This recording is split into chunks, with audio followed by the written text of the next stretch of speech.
Hey, it's Jacob, host of the podcast. I absolutely love to tell stories, and I feel that when you hear the story of an artist, you can learn to appreciate the art on a deeper level. It's not only the art itself that is great, but it's the journey the artist took to get there as well. What makes the art of today's guest so unique is on the surface is pretty simple. It's straightforward, it's an astronaut exploring this futuristic, dystopian world. But it's once you dig deeper into what makes the artist who he is that the bigger picture starts to reveal itself and the art starts to carry a much deeper meaning. Welcome to the Myra Show podcast. I'm your host, Jacob, and this is episode 4, Scott. Hi, my name is Scott Listfield. I paint astronauts and sometimes dinosaurs. So I grew up about, 15 or 20 miles outside of Boston, which was a very pleasant place to grow up.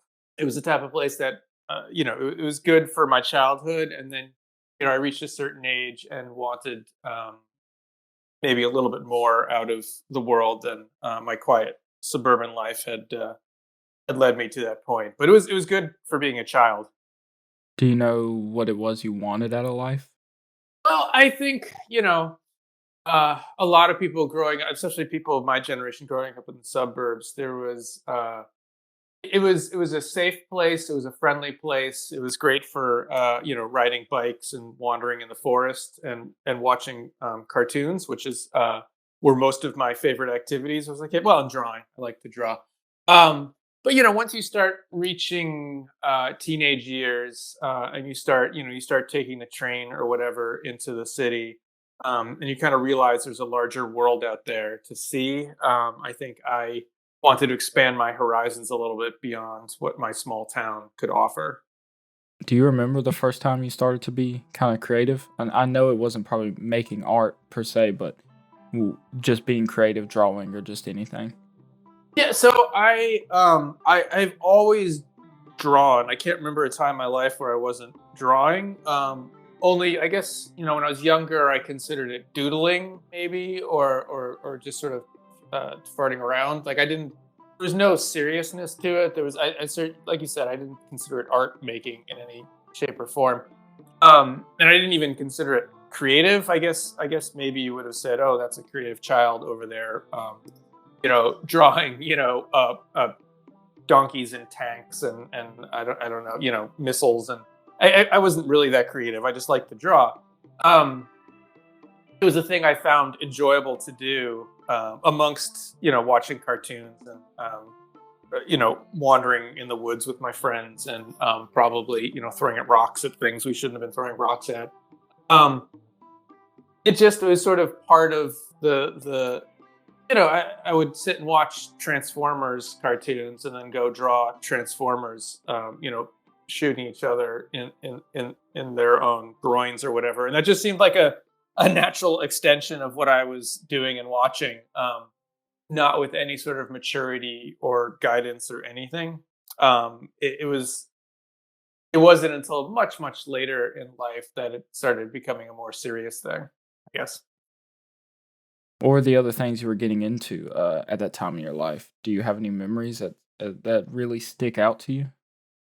Ooh, special memories. Um, I there's not like single events from my childhood that really pop out. It's more. I mean, I had a happy childhood. Like I didn't have, and for that I feel fortunate and lucky. I had a nice family.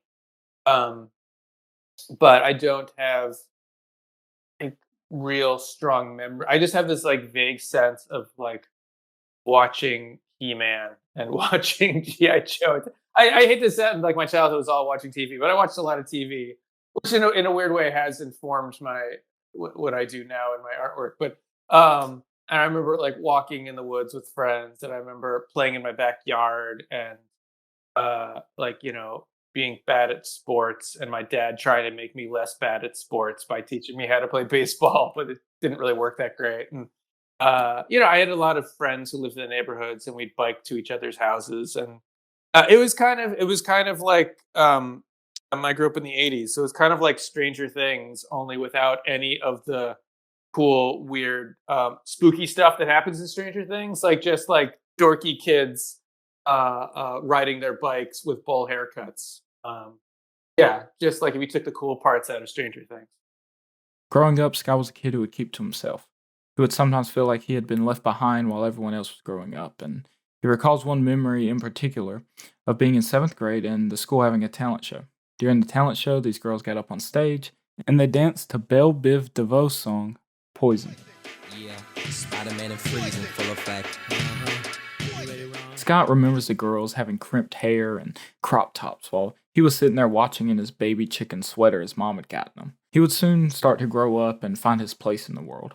I was in high school. I was kind of caught between a couple worlds because I was, in some of the nerdier school classes, but then I would spend all my free time in the art room, which was more of a mixture of, it was sort of a melting pot of kids from all sorts of backgrounds, and there were kids, who were active in the drug scene, in the art room, and then there were kids like me who were much more quiet, and I kind of had to bridge a bunch of different worlds by being there.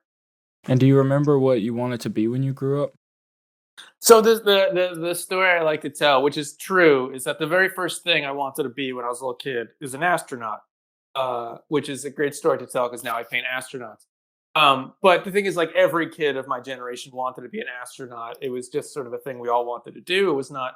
I mean, some of us wanted to be firemen or policemen too. I get or superheroes probably. But I wanted to be an astronaut when I was like 5. Now, by the time I was maybe 8 or 9, I think I realized that like I got kind of motion sick on like low grade kiddie carnival rides. So maybe being an astronaut was not really in my future. Um, so I wanted to be an astronaut when I was really young, and then I don't think I think the aspirational career thing was just an empty void from like age 5 until age 18. Like I had no real idea what it was I wanted to do or be. I just knew there were some things like drawing was and doodling was a thing I always liked doing. But at no point during that time period did I consider that a potential career. Um, I mean, maybe going into animation or cartooning or something was something that I kicked around a little bit, but I didn't even know how that would have functioned. So I didn't really have any sort of idea about where my future lay during that time period. So once you graduated high school, what was the plan? What were you gonna do? Yeah, well, so I knew I was going to college. That had my parents wanted me to go to college, and I got good enough grades to get into a good school. So I knew I was going to college. So that was just kind of the goal: was get to college and then question mark, figure it out, I guess. And so I went off to college with having absolutely no idea what it was I was going to study or be, and I certainly didn't think art was going to be the thing. But when I got to college, I had always taken art. Like art had always been a class I took all through high school, all through elementary school. And I was sitting there looking at all the different courses, and I thought to myself, I don't mind taking these classes. Some of them seem more interesting than others. But the thought of doing all this and not taking an art class seemed kind of oppressive and dull to me. So I signed up for an art class my very first semester in school. But I got there, and day one, we were using charcoal to draw, and like big pieces of paper. And I had been like literally using markers and crayons up until that point. Nothing against markers and crayons, but like charcoal seemed like a very grown up adult way to draw. And I had absolutely no idea what I was doing with it. And I felt very overwhelmed, and we were drawing still lifes, and I wasn't very good at it, and I felt very lost and just uncertain in the class. Scott didn't take the art class too seriously. I mean, for him, it was more of just for fun in between the actual work he had to do. But soon his perception started to change. I went there late one night, and I realized almost the entire class was in there drawing late the night before, doing their work like very seriously, and it seems stupid in hindsight, but it just sort of clicked like, oh, I should be taking this as seriously as any of the other things that I'm studying here. This is not a joke class. I should be drawing the way I'm doing research papers and everything. And all these people are very serious about it. And that's why I suck at drawing in charcoal and they're a lot better at it. So it was in that very first drawing class and there was a really good sense of camaraderie in the class. And there was a lot of really talented people in the class that I could kind of look up to. And so right in that moment, I was like, okay, I'm taking this seriously. And by the end of that class, I was at least better at drawing in charcoal. And by the end of my first year in college, I kind of decided I wanted to major in art. Um, and the next year, I took my first painting class, and that was around the time where I thought, this might be something I want to do with my life. So it very quickly, even though it had always been something I loved doing, it pretty quickly changed from, hey, this is a jokey thing I don't take seriously, to, oh, hey, I think I might actually be serious about this. During his early 20s, Scott began to desire to travel outside of his community of college and his small town he grew up in, and he wanted to go see the world. Yeah, so I like I said, I had kind of a sheltered childhood, and even my college education was pretty sheltered. I was living in a small town in New Hampshire, and I didn't have that many. I didn't have a strong desire to go see the world until all of a sudden something clicked. When I was about 20, and I don't know why that is, but I think a bunch of my friends were a couple years older than me and graduated, moved to New York. I started visiting them and exploring the world a little bit. All of a sudden, the confines of my life felt very tight. And so my senior year in college, I just up and decided I was going to study in Italy for a semester, which you weren't really supposed to do your senior year, but I kind of petitioned the college, like, hey, I want to do this. And they were like, oh, okay, sure, whatever. Um, so my senior year in college, my first semester, I studied in Italy and spent a bunch of time kind of traveling around Europe, mostly on my own. How was your time in Italy? For me, it was a really mind expanding experience in every way, shape, or form. In a lot of ways, because in the way that a cocky American 20-year-old think that they're very European, despite never having like left America. I thought I had very European sensibilities. Like I liked European music and I liked European painting, and I just thought, oh, I'm culturally more European. And then I got to Italy and immediately realized what kind of a dumb American I was. So it was kind of like being thrown into the deep end of like I didn't speak the language and I didn't know how to navigate the city, and I didn't even know how to like prepare food for myself. It was really a cultural experience, and I thought I was going to do great there, and I really kind of floundered. I was living in Florence, which in many ways is a medieval city still, and it's very crowded and kind of a little bit claustrophobic. The streets are really narrow, and I found myself more homesick than I thought I was going to be at first. And then I slowly got used to it, and made some friends. And Italy itself was fantastic, seeing all the things. But the best part was, and again, I got there, and at that point I was a very serious art student. So I was like, oh, I'm going to paint, and I spent a lot of time painting. And then about halfway through the program, I was like, this is stupid. I'm just going to train around Europe. And I kind of, I mean, I didn't stop going to my classes, but I kind of started taking them way less seriously. And I would, I bought a Eurail pass, and just, whenever I could, I would just hop a train to wherever. And it seems, now this seems foreign to me that I could do this, but I would just, hop a train alone at night, sleep on the train, drive in some city where I didn't speak the language. I didn't even know like how much the currency was. Like I was like, how much is this is before euros. I was like, I don't know how much money in Germany is, and I didn't know where I was sleeping that night, and I would just hit the city and try to figure it all out, and end up sleeping in some $10 a night hostel, and I would just do that for like a couple weeks at a go. And I'm glad I did it at that time, because I would be terrified to do it now. Too old for that. Were you nervous at all to be doing something so unplanned, so just spur of the moment sort of thing? It was kind of terrifying and fun, and I realized, as I'm saying this, and I've thought, I was in a sort of privileged position to be able to do it. Not everyone can just fart around Europe for a couple months when they're in their 20. I was very lucky to be able to do that, but it was also the perfect time because I had no responsibilities and I had no job, I had no girlfriend, I had no I just had my parents, and they were like, do whatever. So it was like the perfect time in my life to be untethered to anything and be able to do that. So I'm glad I took that time in my life to do it. Do you have any crazy stories from your time traveling in Europe? I wasn't the type. I don't have stories about like doing cocaine in Prague at 3 in the morning or anything like that. Like my stories are not that cool. Like the wildest story I have is like falling asleep on a train on my way to Amsterdam and waking up and like my bag was gone and like trying to figure out what the hell to do with myself. You didn't run across any interesting people or anything? I ran across a lot of interesting people, but the type of interesting people you meet at like the cheapest hostel in Venice. Like it was not, I wasn't like partying with Bjork in Iceland or anything like that. Like, I was mostly hanging out with like weird Australians who are also traveling backpacking through Europe. And we'd spend 3 nights in a hostel and then I would never see or hear from them ever again. It was like that type of traveling, which you can do when you're that age. So around this time, what was your art looking like? What kind of art were you making? And everyone who's gone to art school or has done an art program, there's always at least one or two. They're usually guys, although sometimes it's maybe girls, who kind of do nothing but self portraits to like a really creepy degree. Like there's always one of them in every art program, and that was me. I was that guy. I certainly like by the time I graduated, like my last couple years in college, I was mostly painting self portraits, and I was doing some sculpture and stuff too. But it was mostly self portraits.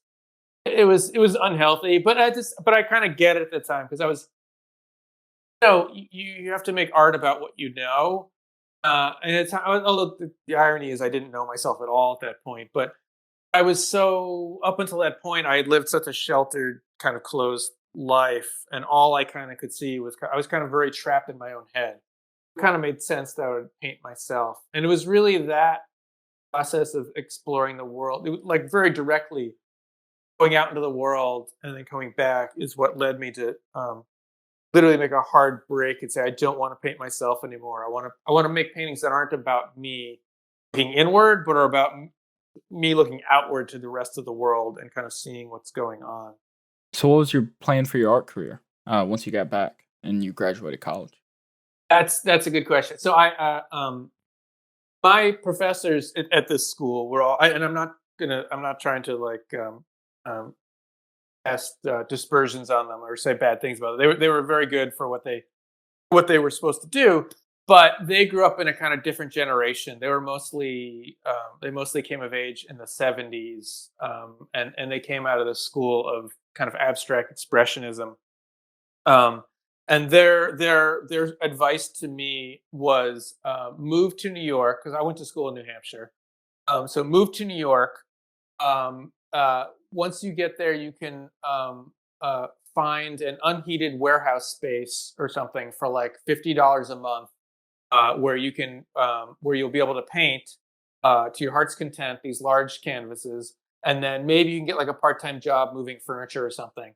And you do that for a couple years, then you can get your MFA, and then you immediately get a tenure track position at a established school, and that's your life for the next 40 years.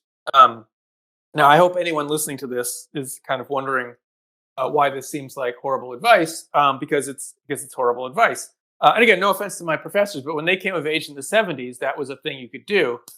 When I graduated from college, like no part of that existed anymore or was even like feasible. Like I tried moving to New York and it was like insanely expensive. And I couldn't even find like a closet to live in, never mind a warehouse to paint in.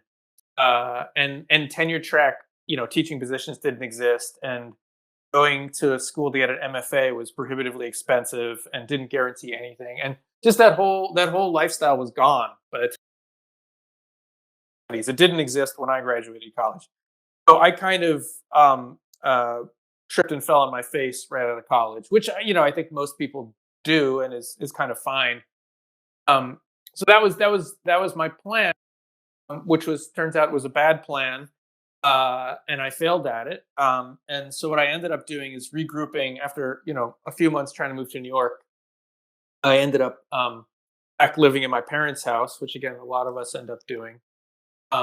And I kind of refocused, and I decided to get a day job, which after some kicking around some ideas, I ended up getting a job as a designer, which ended up being a good job because it it was creative enough, but allowed me a little bit of flexibility to paint in my free time. So at any rate, my plan failed spectacularly, but it ended up in a way, roundabout way, it ended up working out okay for me. By this point in the episode, you should be getting a better view of what makes Scott's work so great. His work is not only about some cool astronaut, but the work is a direct inspiration of his life's dreams, aspirations, along with his childhood influences and his personal travels. After graduating college, failing to move to New York, and being back in his childhood home, Scott started to put the art on the back burner as real life started to take hold. So, where did you move after living at your parents' house for a while? And again, no offense to the small town I grew up in, but it just felt very small and closed, and I kind of shut myself off from the world during that time. Well, I was taking classes in Boston, so I'd commute into Boston every day to take classes. And so when I moved out, I moved to from my parents' house to a very tiny apartment in Boston. So I was at least living in a city. Um, that's where and at the time I had met my girlfriend, who's now my wife. So I had something very tangible and real, sort of tethering me to Boston. So it kind of ended up. It was sort of default, sort of by plan, and just sort of happened that way. Do you remember feeling happy at this time in your life? That's a good question.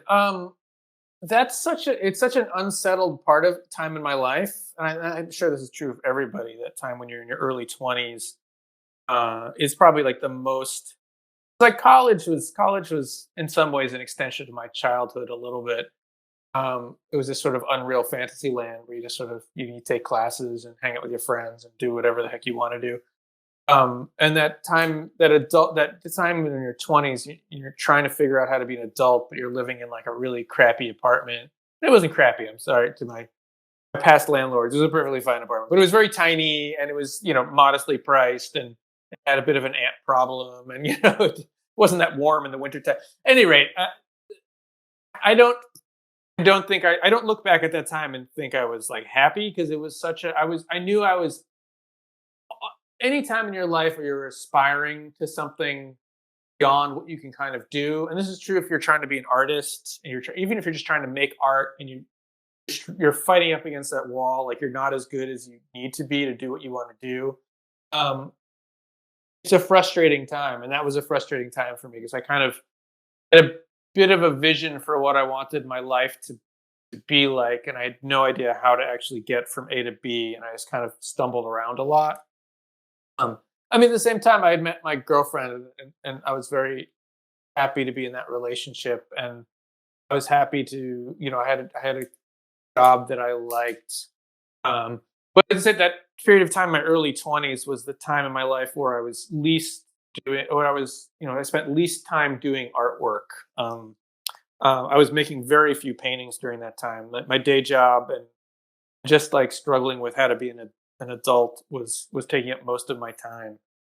So yeah, I'd say that was kind of a frustrating time for me. So, what was your dream now? Because I know you were hoping to move to New York and do the art. What was your dream at this time? Well, so when I graduated from college, I wanted to go to New York and be a famous artist, which is ha ha ha, famous artist. But that's when you're 21, that's what you want to do. Even at 21, I probably knew that was a little bit silly. But in the back of my mind, I definitely wanted that. And by the time I was like 25, I had carved out a nice career for myself. I was living in a slightly better apartment. I had a long-standing relationship at that point. But the art thing had taken like a real back seat. Like, to the point where if I was being honest with myself, art was maybe a hobby at best at that point in my life. And that to me was like, even though I was like happy with how my life was turning out, and like if I had never gone back to art and just continued to be a designer, I would have lived a perfectly fine life. But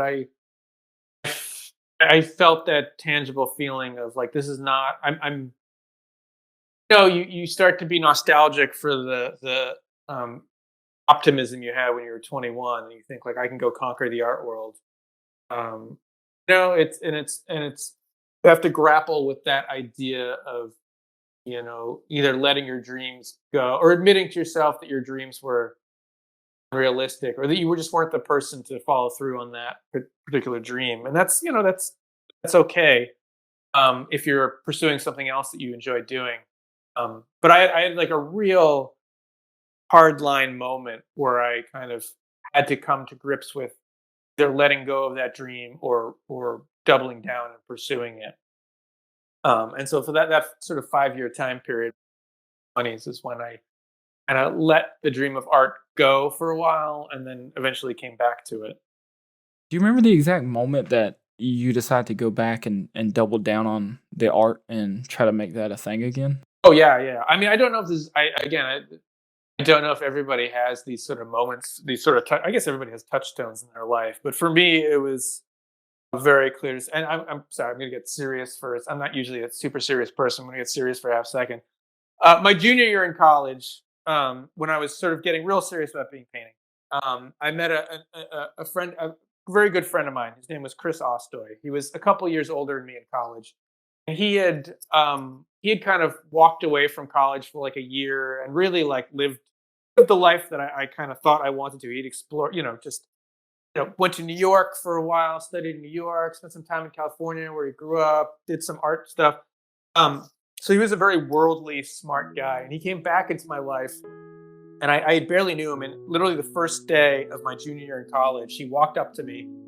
He saw me reading a Cezanne book, which is like super art nerdy. Like literally just walked up and was like, "Hey, we're gonna be friends." And we were inseparable that whole year. And he was like really, he was a friend, but he was almost more like a mentor to me. He was a couple years older, and he knew so much more about art than I did, and he taught me so much. And we literally like every morning we would get up, go, we'd have breakfast together, we'd spend all day like painting together. I mean, he took some other classes, but we spent almost every waking hour with each other for like the entire school year. And he moved to New York, and then I would go visit him occasionally, and he kind of drifted out of my life as these things happen. But he was still kind of a very influential figure for me. And I, when we were during that time period, I thought we were both going to move to New York, and kind of, we joked about it, but we were also serious about like going to New York and conquering the art world, and being art stars and whatever. And we knew it was an unrealistic goal, but we both kind of thought we'd do it. And then fast forward to 5 or 6 years later, which at that age feels like forever. And he had drifted out of my life, and neither one of us were really pursuing art in any real serious fashion. I was making a couple of these weird astronaut paintings a year, and that was about it. At any rate, he out of the blue, he kind of reached out to me and sent these very strange emails, and I didn't really know what was up with in his life at that point. I had heard he had moved to the West Coast and was like going to law school, but then had dropped out. I didn't really know what was going on. And I got these sort of very cryptic emails from him that didn't really make a ton of sense. And I replied to them. And then I heard, I don't know, maybe a month or two later, just from a friend of a friend, I found out he had passed away. He had died, and I was maybe 25 at the time. And I guess you could say that I was lucky to live to be 25 and not really experience that kind of loss. A lot of people experience that earlier in their life. But, unsurprisingly, it hit me very hard, even though I was not super close to him those last few years. I was sad because he was such an important figure in my life. And I was also sad because it the first time it made me grapple with my own sense of mortality, of my own, how would I feel if I had, if this was it for me? Have I accomplished what I want to accomplish? And I looked back and I said, well, the two of us were supposed to be, go to New York and become artists, and neither one of us has done that. And now it was kind of on me to do that. Like he couldn't do that anymore. So literally, getting that email in my inbox from some friend of a friend saying that my friend Chris had died. I was at my job at the time. It was like a late afternoon in November. I remember just like being like, I need to go now. And I just walked out of my job, and it was cold, and I wasn't wearing a jacket. And I just walked for like 5 miles in the cold, and then came home and said, okay, that's it. I'm going to be serious about this art thing. This needs to happen. And so that was, for me, that was the line in the sand that made me I decide, like, let's give this a try. I don't know what's going to happen, maybe nothing, but I'm going to try to at least be serious about it and make some paintings. And do you feel like he would be proud of you and where you've gotten so far? I hope so. He was a very funny guy in some way. I'm sure if he were around, he would give me shit for something that I was doing. Like he'd make fun of me in some kind of way. But I do think he'd be proud. And um, I think people sometimes notice this in my work. So this friend of mine, his last name is Ostoj, Ostoj, which is a very distinctive last name. And I started very early on. I started painting. Anytime there was a little bit of graffiti anywhere in one of my paintings, I would paint his name, Ostoj, as a graffiti tag. I started doing it as like I thought he would get a kick out of this idea that he's living on in this world I'm creating as a like a tagger, not as like a famous artist. This is a guy who like just leaves his name wherever. Uh, you know. And I thought he would kind of get a kick, and I think he would. I think he would. I can picture him in my mind, kind of laughing at that. And it started as a small thing, and it's become a much bigger thing. I do not in every painting, but in a lot of my paintings, it's there over and over and over again. And I did it mostly for myself, just as a kind of like as a reminder of why I'm doing this, and as a way for him to kind of live on in my like very tangibly live on in my work. And it's become a thing that people actually notice and ask about, and when regularly, and people ask about it, it allows me to tell the story of my friend Chris and how important he was to me and how he does live on in my work. And maybe this sounds a little new agey or corny, like uh, but in a very real way, in my mind, he does live on. I mean, I does live on in my work, and I get to tell the story of him over and over again to strangers who've never met him. They get to hear about his life and about how he influenced me. And would I prefer him still to be around? Yes, obviously. But it took me a long time to get to this point, but it's taken a kind of one of the sadder turns in my life, and it's turned around into something that continues to inspire me today, and has really been one of the primary motivating forces for me to be an artist, and it's kind of what kills me today. So I don't know. He was not an earnest, serious person, so he probably would have laughed at the last half of what I just said. But I do think I don't know. I'd like to think that he would like the idea of the fact that he does serve as a continual point of inspiration to me in my work, even today, 20 years later. A combination of events led to Scott taking art more seriously and chasing his dreams once again. He was always a dreamer seeking adventure, and art was a way for him to understand himself and the world around him. The passing of his friend had pushed him to refocus on this dream that they had shared together. But one problem persisted. That was, how was Scott going to make narrative work instead of self portraits? I feel lucky that I've had these couple moments. Well, none of them are great moments, but I've had these couple moments in my life that were really like kind of just like almost like a textbook, like a light bulb goes off in your head, like a eureka moment, right? Like one of those quintessential, like just the thought pops in your head, and like, bam, that's it. And that's what I spent the next 20 years of my life doing. Um, I was also having this experience that I've since found out is pretty common, where when you live abroad in a country that's not your own, and it all feels kind of foreign and weird to you, and then you come back home, you expect to feel kind of like, oh, now I'm at home. Things will feel normal again. Uh, and actually, they don't. You still feel like really out of sorts. And so you get this weird feeling where like you're in your own culture, but it doesn't feel like your culture anymore. I was feeling that pretty hard at this time, especially mixed with, having a job and doing all these things that I was not good at. And so all this was like rolling around in my head. And I wanted to make these paintings that felt like little short stories, little vignettes about how weird the contemporary world around me felt and how kind of alien I felt within it. I knew I wanted to have a protagonist in these paintings. I knew I didn't want it to be me. It's at this moment that Scott finally figured out how he was going to make narrative works, and it would change his art career for the next 20 years. And it was right at that moment, I guess it's just sort of fortuitous, at that moment that I watched 2001 for the first time in my little tiny apartment.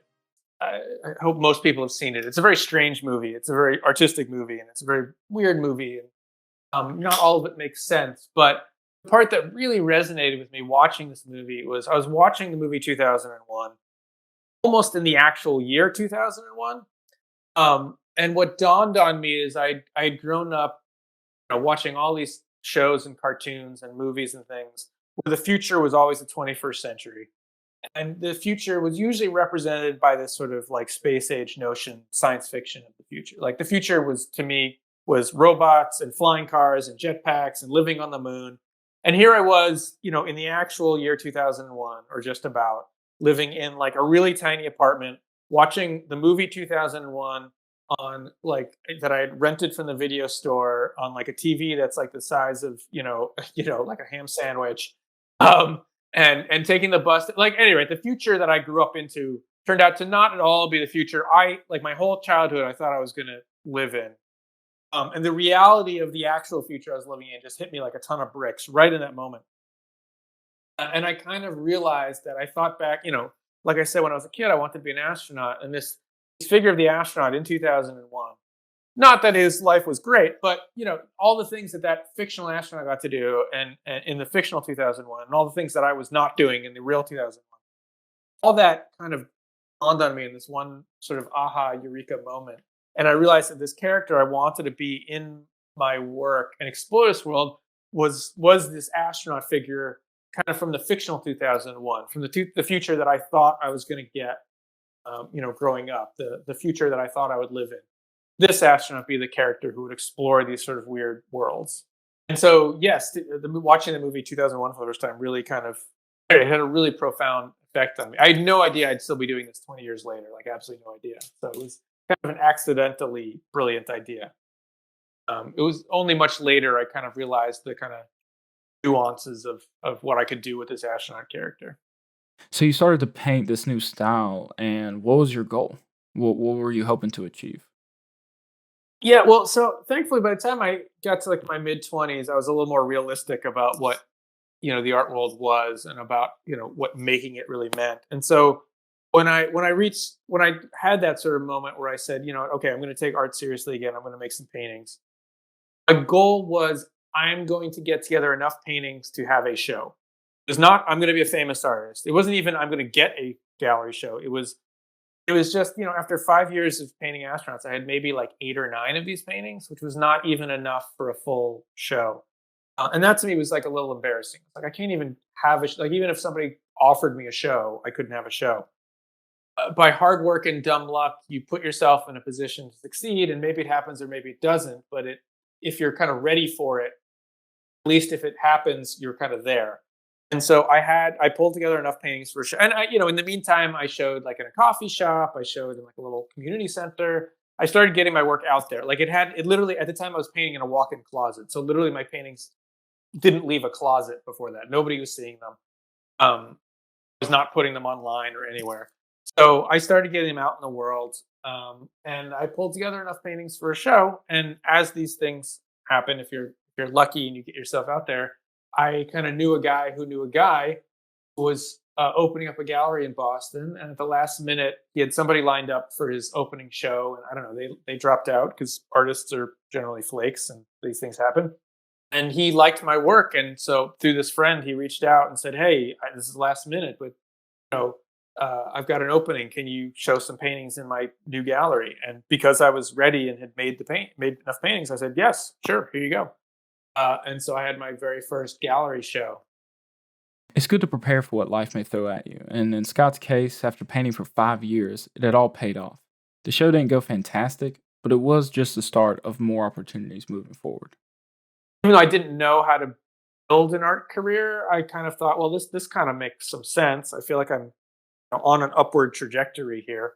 I assume it'll just keep going up and up and up until I'm, I don't know, wherever. I'm, maybe not famous artist, but I'll have a successful career. Soon, the 2008 recession would hit, and it was leaving Scott's art career out in the cold. Thankfully, my day job survived the recession, but my art career just got wiped out. Every single gallery I had worked with up until that point went out of business between 2008 and 2010. And I really had to go completely back to the drawing board, which was, I think we've all It was a good life lesson. We've all been there, but it was endlessly frustrating to put that much time and effort into it and to kind of feel like it was almost all for naught. And that was another one of those moments, which was a really kind of like a real turning point in my career. And that was the first time in a while where I kind of really had like real thoughts like, should I even still be doing this anymore? Should I stop painting astronauts? Should I stop painting at all? As we know now, Scott is not the kind of guy to give up. So I had this real sort of crisis of confidence for like a full year or two. And what I eventually realized is one, I'm very stubborn, so I wanted to keep doing it. Uh, and two, like after all of it, I enjoyed doing it, and I still felt like I had things to say, and I was just starting to get kind of not good at, I was getting better at it. And so I just was like, screw it, I'm gonna do these, make these paintings because I want to. And to be honest, that was like actually the best thing I ever learned, out of any of this is that no matter what happens, you have to make the artwork primarily because you want to do it and you love doing it and you feel driven to do it. If you're relying on external motivators, you're eventually going to be disappointed in one way or another. That really sort of changed things for me, and in a lot of ways, even though I've been lucky to have a lot of success in recent years, I still have that mindset that I did back then when like nobody gave a crap about my paintings. And I had to be the one to be like, yes, I'm doing this. It feels important to me. I feel like I have something to say. And I don't know, that's continued to drive me ever since. He had to start back at the bottom of the hill and figure out new ways to get shows. It was a lot harder back then because we didn't have social media as we do now, like Instagram. But luckily, Scott is a very resourceful guy. Yeah, so I kept painting, and this is a very 2008 thing to do. I burned CDs with my artwork on it, and like made like a CD cover and put it in a nice sleeve, and mailed it. Literally 50 of them. I mailed them to galleries all over the country. Uh, and I got one out of the 50. I got one email response from a gallery somewhere that said, "Oh, hey, thanks for sending that CD. We took a look at it. Unfortunately, our gallery just went out of business." That was it. It was like deafening silence, like crickets, tumbleweeds, whatever you want to say.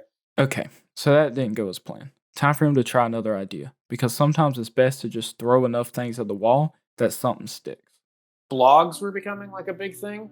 So I was like, you know what? I'm going to write to every single art blog I can find. I'm going to get my artwork wherever I can get, like literally I just want eyeballs on my work. I don't care where. And so I sent just endless emails to anybody I could find who had a blog. And they started posting my work. And then I started working with literally just any opportunity I could find online where they would show my work anywhere. I started working with this group that was at the time, it was run through Gawker, but they were buying up like unused ad space online and just putting art there, which was a cool idea, which unfortunately nobody does anymore because there is no unsold art ad space anymore. But it was a very cool thing. And so my artwork would pop up like an ad space on, if you to visit some website. I slowly started building like an online presence at a time where that was a little bit harder to do than it is. So I started building up, like people started recognizing my work online, which did not lead immediately to art sales. Although at the time I was starting to do digital prints too, which did lead at least to some money coming in. People were buying prints of my work. What happened is what I eventually did is, I think it was like 2010, I reached out to a gallery in Los Angeles called Gallery 1988, who had been around for a little while and who I had heard of, but didn't know a lot about. And they do mostly stuff, they do a lot of pop culture themed artwork. They're like right in Hollywood, and they'll partner with like a movie studio or something and do a show based on, a movie coming out, or they'll do, a show called like the 80s, and it's all about like Gremlins and Back to the Future. And I was like, well, my work isn't like strictly about this stuff, but it's like partly about that kind of stuff. And so I reached out to them after like 2 years of getting rejection notices and nothing else. And they wrote back like immediately, and they said, "Hey, we've seen your work like all over online. We'd love to have you be in a show." And I was like, holy crap, that worked. My strategy of getting my work like literally in any available square inch of online space actually paid off. I was living in Boston at the time. There was no way they had ever seen my work in person.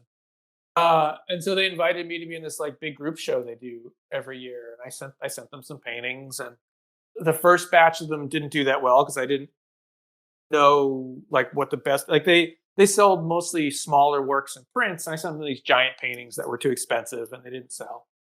They invited me to do another show, and I kind of learned my lesson. I sent them some small paintings, and they sold. And they invited me to another show, and they sold. And uh, then they invited me to like a two-person show, and much to my surprise, they sold like most of the work out of the show.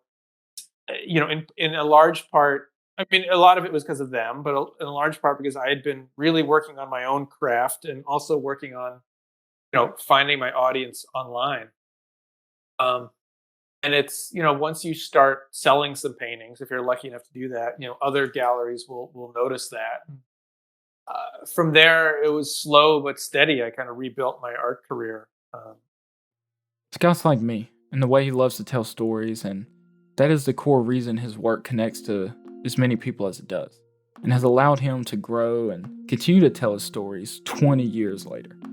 Yeah, well, I don't know. I mean, I early in my career, I borrowed a lot of references that were kind of knowing things that from movies and TV shows that people would get to kind of loop them into my stories. It's kind of a hook. But in later years, I've kind of realized, and I don't know, this is advice I tell younger artists. I don't even know if it's true, but this is what I tell them. That if you have like something like a story to tell, and you feel like really, really strongly about it, and like it really resonates with you, there's no way that you're the only one who feels that way in the world, right? Like there's no way that if you do something that's really unique to you and feels very personal and tells like a story that's really that resonates with you, that's something that other people will catch on to. At least that's something I like to believe. Whether it's true or not, I don't know. But I feel like it's been true of my career that I've told stories that I feel really important, like really, really strongly about, and I found other people who do. So I don't know. That's how I'm rolling with that for now. We'll see how long it lasts. Hope you enjoyed this episode of the podcast. If so, please share it with anyone you think would appreciate it. Our goal is to listen to these individuals in the art world stories and find the lessons within that we can all learn from. This podcast was recorded and edited by me, Jacob Johnson, and the music featured in this episode is from Q Shop, CUE shop.com. You can find all the links to our content and our guests in the episode description. This is the Myers Show Podcast, and I will see you in the next episode.